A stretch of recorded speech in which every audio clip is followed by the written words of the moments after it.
everybody. Welcome to the Training, Learning, and Development community. Happy Monday. We're here.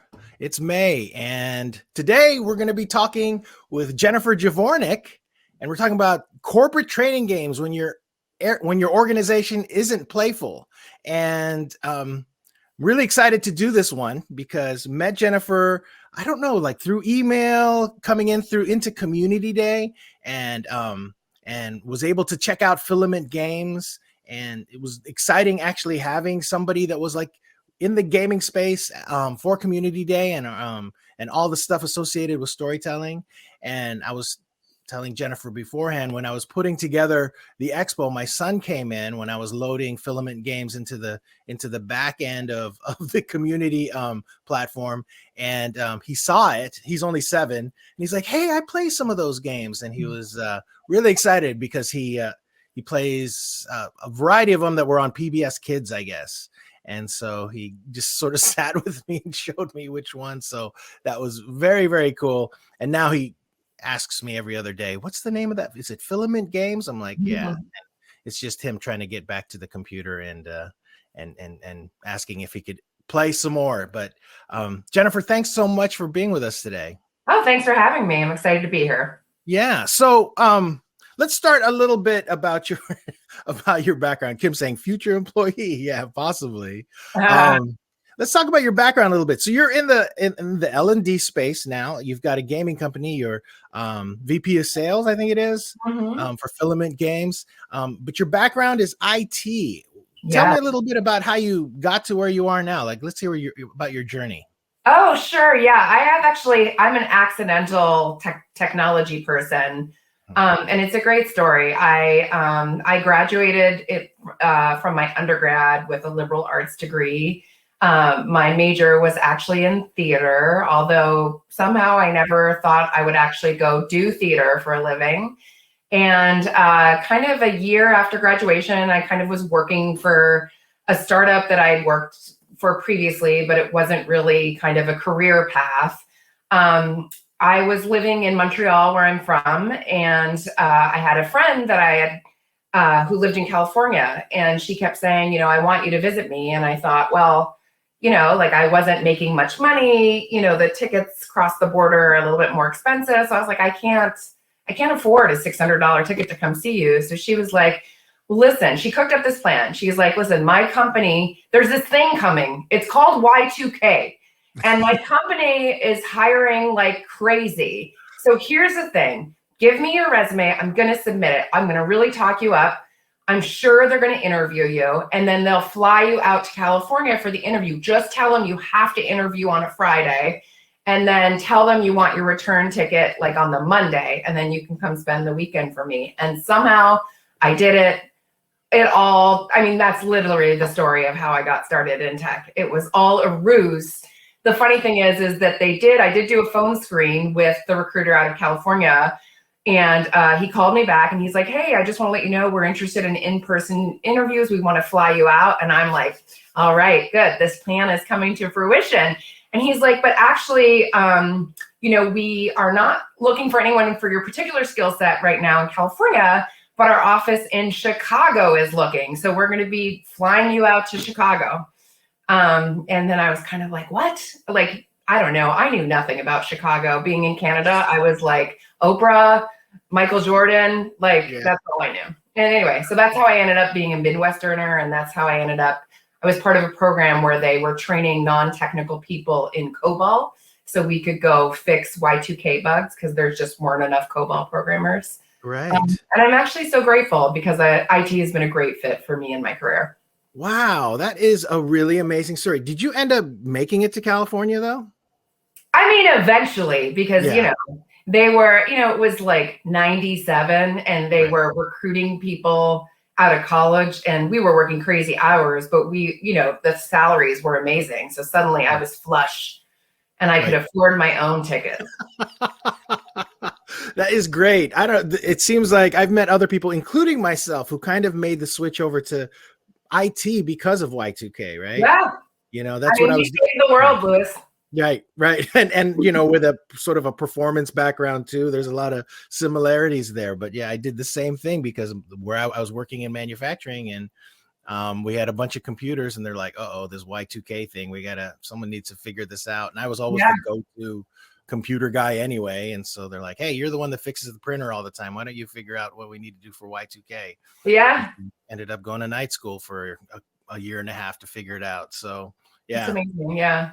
Yeah, that's great. And then now you are over at Filament Games. I know, like prior to this, you were doing some consulting, IT Yeah, consulting. I had a right? really great career before Filament Games. I worked for Right. 18 years for a global consulting company. I was particularly in a vertical that was focused on IT solutions for governments, so most state and local and county governments. And you know, I mean, on the positive side, there's nothing like joining a well-established large organizations. You just get your chops on process organization. You get some really great skills. The downside of it for me is that I didn't realize until I left 18 years later that like culturally it was just it was just not a great fit for me. It was indeed one of these organizations that weren't very playful. And I kind of, when I was in it, like I didn't realize like how much it affected my happiness and my health. I actually started while I was working in IT consulting. I ended up just on the side, like auditioning for a local improv company. And I ended up doing a 15-year career as a professional improviser, kind of on nights and weekends. And I just fit it into my schedule.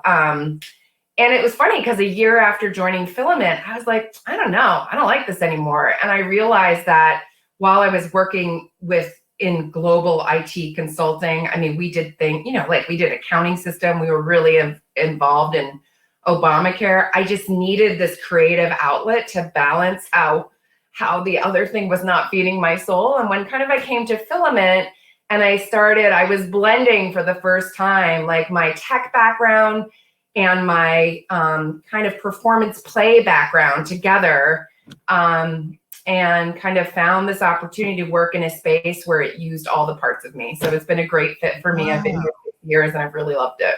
So no improv anymore? No, I didn't need it. I mean, I work now with such a creative organization. And, you know, I get the chance to talk to anyone who's ever interested in working with us. So all day I'm talking to interesting people and specific organizations that have specific needs or project, and I kind of get into their lives and what they need and kind of pitch things to them. So I don't know, I got to a point with improv where it was like, I feel like for most of my career, it was like, I got so much out of it. And I think by the end, I was like, okay, I'm giving too much. I want my Saturday night back. I kind of for years spent entertaining people on their birthdays and anniversaries and making people laugh. And I was just like, all right, it's me time. I'm going to stop doing that. Very cool. So tell us a little bit about Filament Games. Like, I'd like to learn more. It seemed like you had just a variety of things available there, like from kids to grown-ups. Can you talk a little bit about Filament is a gem of a company. So we're located in Madison, Wisconsin, but we work with customers all over the world. And our expertise is how do you take learning content, goals, subject matter expertise, and transform it into high quality digital game simulations, VR experiences. So as a company, it's awesome because we make games for 2-year-olds all the way to senior citizens.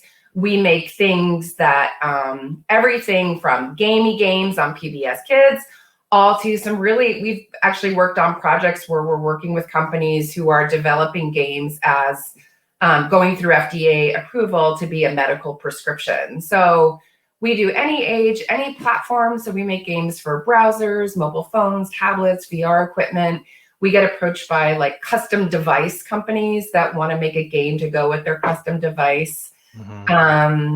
So really our expertise is like designing and building these experiences.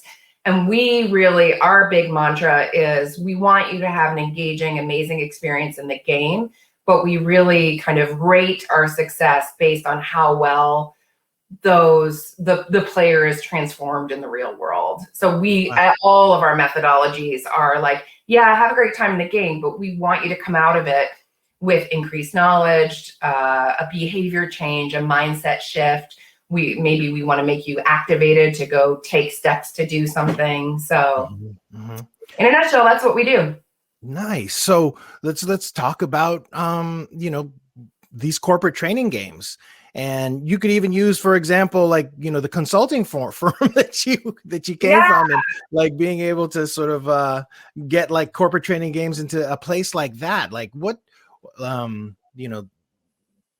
suggestions do you have? Are there specific games that you guys have like created just for this purpose, or what kind of advice can you offer? Yeah, so our Filament Games approach is we're a custom development shop. So we don't come with a bunch of templated games where learning organizations should just upload their content. You want to hire us if you want to create like an experience where the experience is really geared towards your learning objective. So yeah, I feel like when I talk to organizations, it's always like I get to talk to the person who's really playful in a non-playful organization, right? Like they see the vision, they see the idea. I rarely talk to the curmudgeon. I talk to that like one bright light who sees it. So I feel like when I think about like the objections or what people struggle for, there's definitely some patterns of where the issue is. So I think first and foremost, you get the objection that like culturally, like games feel childish, right? Like the corporate, like the culture of the organization is very serious, probably really high stakes, probably are under a lot of pressure. And like just the idea of playing games is like not part of their identity as an organization. So it's funny when I run into that, I kind of think of a couple different ways that I've seen my clients kind of navigate that situation. I mean, the first and foremost thing is, for the love of all things, drop the word game. Like, I know it's right in our name, which is, I know, sometimes I wish we were just Filament and not Filament Games. But really, and there's no shame in that. I think the word, game is associated with play, and really, substitute words you can use are things like simulations, interactive learning, digital learning, experiential learning, because that's what games are, right? Like games, so much of the training that employee receives is passive. They have to read something, they have to watch a video, they have to listen to someone speaking. Yeah, there might be something interactive that's more like assessment, that's more like, okay, now do these assessment exercise to see if you've been paying attention. But I'm not talking about that. I'm talking the types of games we made is the learning actually happens in the game. We're going to give you some information, but it's really a space where you can experiment with the content, try things out, fail, push come up with really solutions. When I say games, it's more like you can't just be a passerby. Like literally the game doesn't progress unless you do something. So I think in one way, sometimes you can just repackage it as experiential learning or digital learning or interactive learning, and just drop the word games. That's right. No, that's a really, really good one. And it's funny because I'm seeing experiential learning so much more lately. Yeah. I'm wondering if that's like, it's because those are just games. Maybe I think it just makes it more palatable. I mean, I think the second thing is there's like so much good data you can pull out, especially if you're like that vibrant person really championing for games in your organization. Like there's just really good data on it. So the one, there's an organization called Metari. It's METAARA. They put out annually kind of a state of the industry of game-based learning, and they do spend a lot of time on corporate games as a vertical, and they're more for if you get the report, even like the synopsis that they put out for free is actually very helpful, and it could just show you the amount of adoption in an organization, kind of the types of games that corporate organizations are playing. I think that kind of data as a framework when you're championing for games is helpful, because it basically can show your organization that, in 2021, this is not going out on a huge limb to do something crazy. It's actually very much accepted as part of a learning and development team's like offerings, and you can kind of see how it plays out. There's also a lot of just efficacy data. We focus on custom games, so it's kind of like I can't rate the effectiveness of the game we're about to create because it doesn't exist yet, but you can find pretty easily just examples of other custom games. We have them too that have been created, and you can kind of pull all the outcome data. I think something that's consistently, if you look at the research in corporate game-based learning, is one of the themes that comes out is when you compare learning through a game, through other modalities, it always rates higher on the effectiveness and usually higher on the engagement. So nice. That's other good themes to bring up. Let me just back up a little bit. You said Metare, Mettare? No, it's weird. Mettaari. Okay. Go ahead and Google Metare Game-Based Learning Report. And and there's an organization called Serious Play, which is an industry organization. They usually, if you go to their conference, they I think their participants are able to get the report for free, or the organization comes and reveals the whole report. There's some kind of way where you can get access to it. Cool. It's a great industry report. I think the third thing that some organizations fight up against, which is a little bit different than the other two reasons, is that some organizations, it just brings up fear. And I'll tell you about the types of fear that I'm talking about. Like, as soon as you say game, that word again, there's a lot of employees, especially, some Gen Xers, baby boomers, who just have some limiting beliefs of like, oh, I can't play games. I don't play games. I'm not very good at games. So when suddenly if you're talking about like, we're going to create a game for learning, they've probably had an experience where they tried to play with their child or grandchild a game, even like a platformer game like Mario or some kind of games where they took over the handheld and like tried to press the buttons and it was too much like input. It's too hard to coordinate. During the pandemic, I decided to buy my family a video game console, and I had to get a Wii because I can't deal with all the like buttons on the controller myself. So I think that's one of the fears. I think the other fear is just people who aren't as familiar with technology, just being concerned about just the digital adoption. So I think the one thing I can say about that is just if that's been someone's experience, all of the games we make are to be played in a corporate setting. So we assume people have a computer with a keyboard and a mouse. Unless the objectives of your games are time-based, like there's some reason where your people have to get faster at something, unless it's that, none of our games we usually don't design a game that's time-based or super like twitchy, like you got to combine two different commands to make it do something, because that doesn't really feed the learning objectives. So we can do a lot. If that's one of the organization concerns, we can kind of expressly design so that it doesn't require a high level of digital competencies to be able to successfully execute the game. Right. No, that totally makes sense. That's excellent. Yeah, like Kim is saying, boomers are probably not the main audience for workplace games anyway, and she's a boomer, even though she's a really, really nerdy boomer for sure. Yes.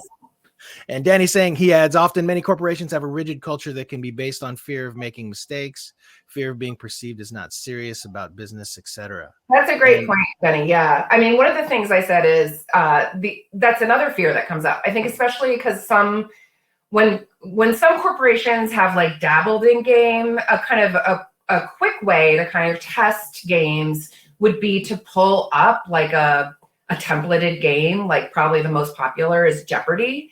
And they play it in a group setting, right? So then suddenly it becomes like, if you think about a game like Jeopardy, it's like a high stakes, depending on how comfortable you are with your colleagues, but it's an assessment game. It's just, Jeopardy is just a quiz game to see your knowledge retention. So if that's someone's first experience with games, there can be a fear of like, I don't want to look dumb around my coworkers.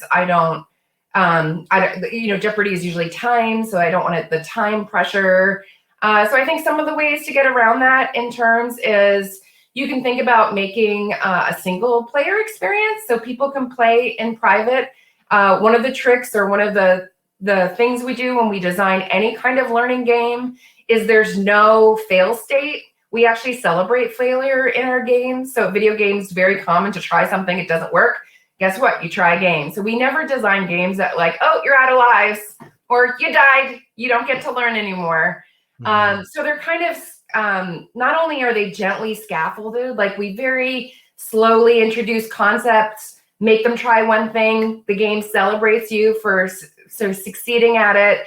We introduced a next component of the game. You now get an easy way to do that. We celebrate a game. I mean, it's all really meant to bring along the learner in the experience and make them feel successful.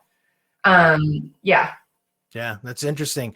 I want to mention here Anne, who is also in the gaming industry. She's saying, in our experience, though, we find that Gen X and boomers are the ones for whom we have to turn off games so they keep to the day job. For Gen Y, it's business as usual. And yeah, I can totally see that as well.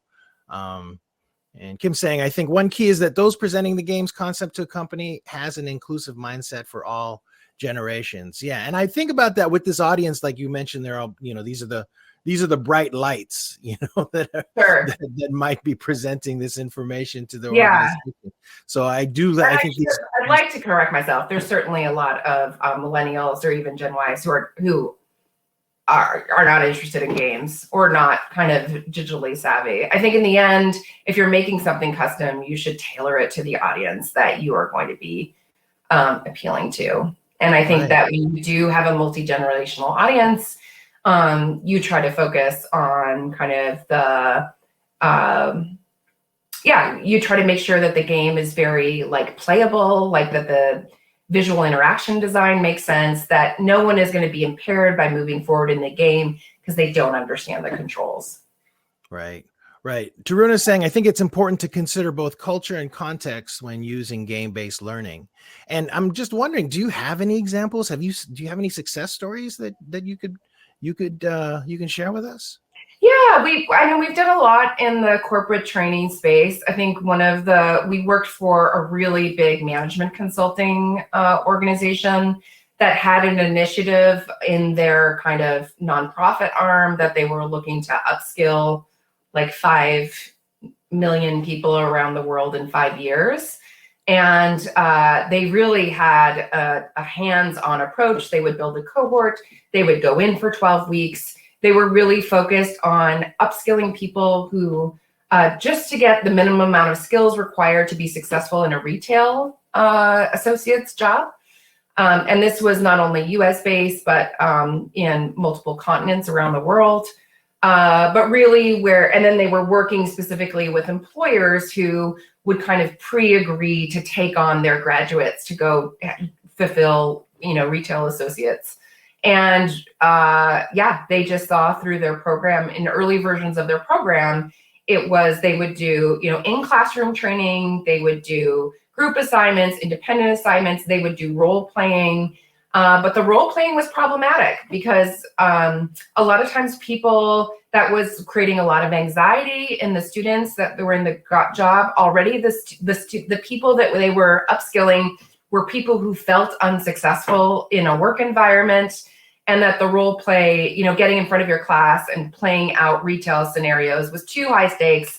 It relied on people coming up with like things to say. It was really more a test of improv skills than actually retail skills. So they approached us about kind of creating a digital simulation. So creating an experience where their participants would go online and they would learn how, but then experience a day in the life of a retail associate. So there would be kind of standard things they had to do during the day, during their shift.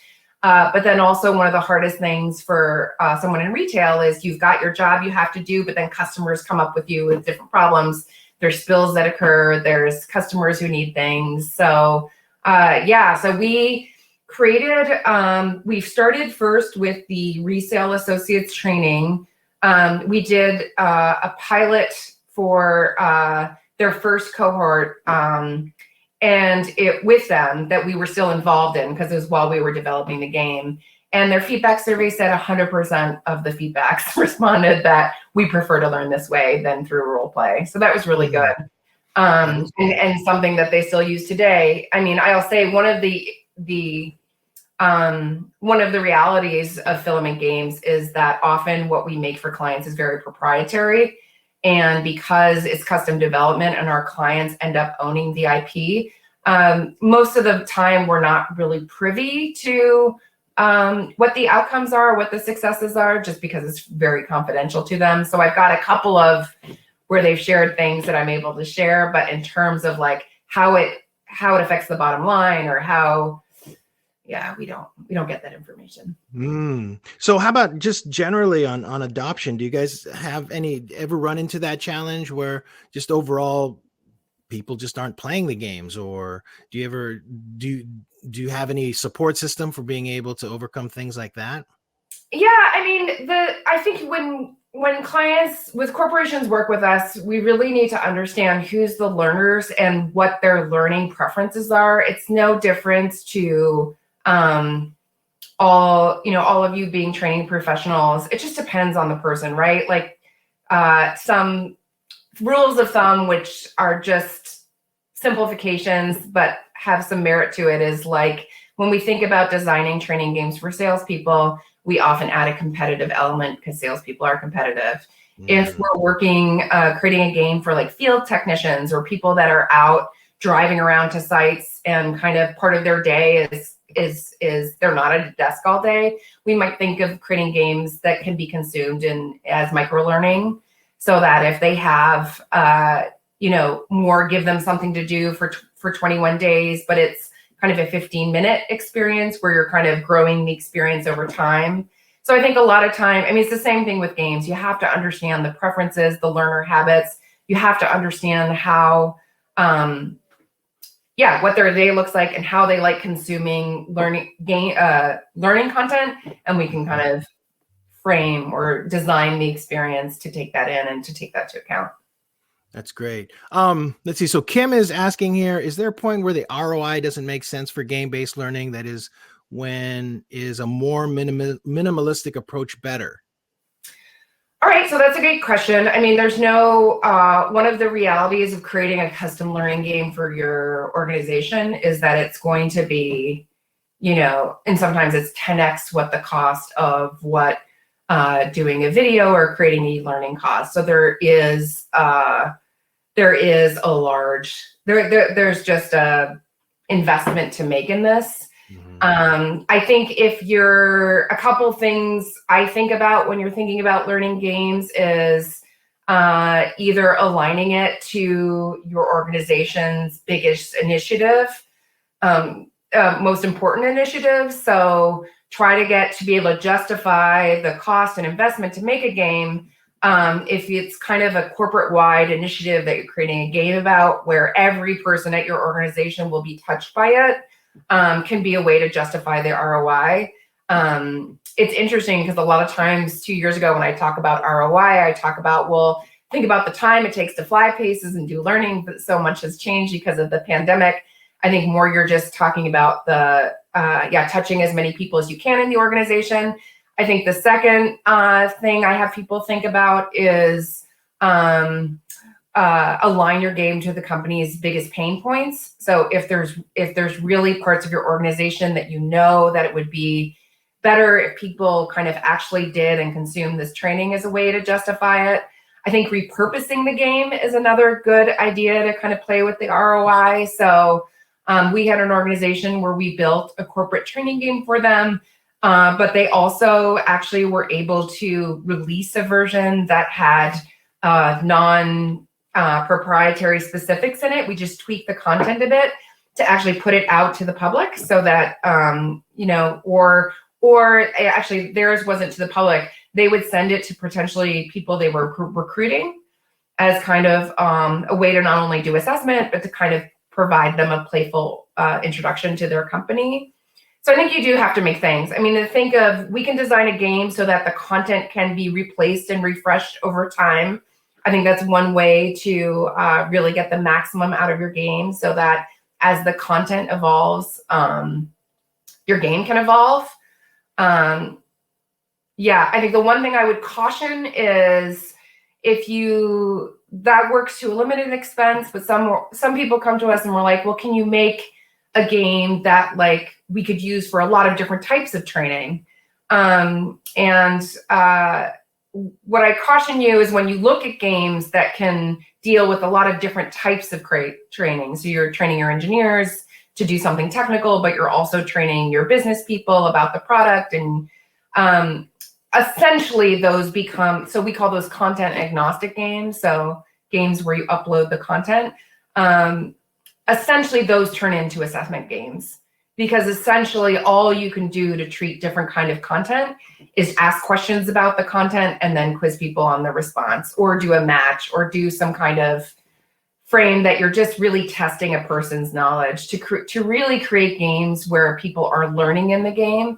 Like if you want to teach engineers about a new piece of equipment of your company, sure, you can create a game where you can have questions and answers about that equipment. But really, ideally for people to learn the equipment is you would recreate the equipment in a digital environment and have them build or troubleshoot or deal with certain crises with the equipment. You would kind of tailor it specifically to that equipment.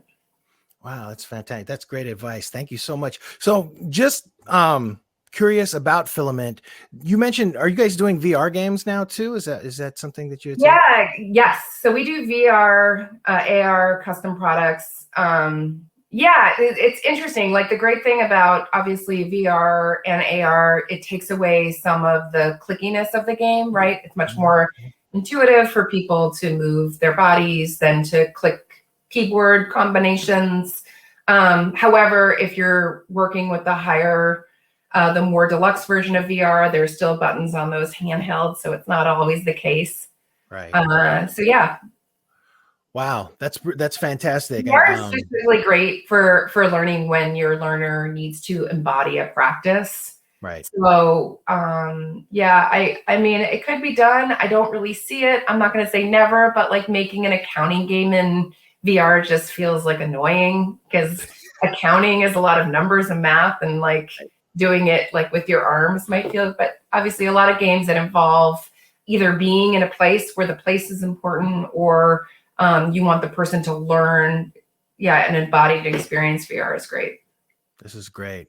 So yeah, I think Jennifer, I thank you so much for sharing like those 3 tips for getting some of these bright lights to bring gaming into their organizations. Really, really helps. I can't wait to share this one.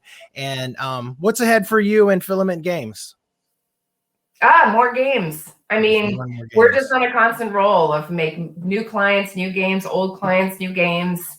I think the one exciting thing that's happening in our lives is, in the last few years, we've participated in the National Science Foundation SBIR program. It's a small business innovation research program, and we've successfully won a phase 1 and phase 2, which is $1 million award. And they granted us the money to develop a digital robotics experience. So the idea of like a high school robotics program, but in virtual, which has been much needed during the pandemic. So yeah, we're doing our first commercial game release. So it'll be released on Steam as just a cool, fun entertainment games where you build robots, but we're also partnering with First Robotics, which is like a big global traditional robotics tournament framework, where they're going to be running virtual competitions with Roboco. So we're excited about that. Nice. Have you seen, because of the pandemic, has there been an increased demand for games? Have you noticed that at all? Yeah. Yeah, it's kind of 50-50, right? Like, especially, I feel like some organizations who were on the fence about working with us to create games, it was 50-50. Like, half of the people were like, we need this now, we're investing, now's the right time. And the other half were like, oh, don't know what our revenue is going to look like. Now is not the time to try anything different. And certainly as as organizations tried to relearn how to serve their customers through a digital format, a lot of them, the thought of taking on a new project was just not feasible. But I think, yeah, I mean, I think you can't deny that we have been in this pandemic for over a year. It's kind of changed our relationship with technology, and it's I think changed our relationship with like training in particular. I think we spend so much time on video calls and kind of interacting through a screen that a lot of times games can be a nice addition to kind of change how the people are interacting digitally from what their day-to-day looks like. Right. Excellent. Thank you, Jennifer. This conversation has just given me a lot to think about. And even just within this community and talking about games, because it's not something that we really discuss a whole heck of a lot. And so, I might have to, or I actually should change that, because it feels like games are probably more relevant than ever, and especially within this space. So yeah, you've kind of sparked something in me as well. So Well, maybe Paul, we'll you have are you a back delight on. to talk to. Oh, thanks, Jennifer. All right, well, I'm going to go ahead and wrap it up. Thanks for spending your time with us today. I really appreciate it. Can I paste your LinkedIn profile in the chat for folks if they want to Yeah, reach out absolutely. to you? Yeah. I'd be Okay. happy to connect with anyone on the call, or also happy to talk to you about your specific organization, what you're thinking about games. Yeah, excellent. Thanks. And yeah, so everybody, thank you very much. Thanks for joining us. Next broadcast is going to be Danny, who's actually in the audience now. He's going to be talking about lessons learned with e-learning projects, which everyone should be there, because I have talked to Danny a couple times, and wow, a lot for him to share. It's going to be a good one on Wednesday. And with that, Jennifer, thanks again, and we'll see you guys next time. Thanks, everyone. Have a great day. Take care. Bye.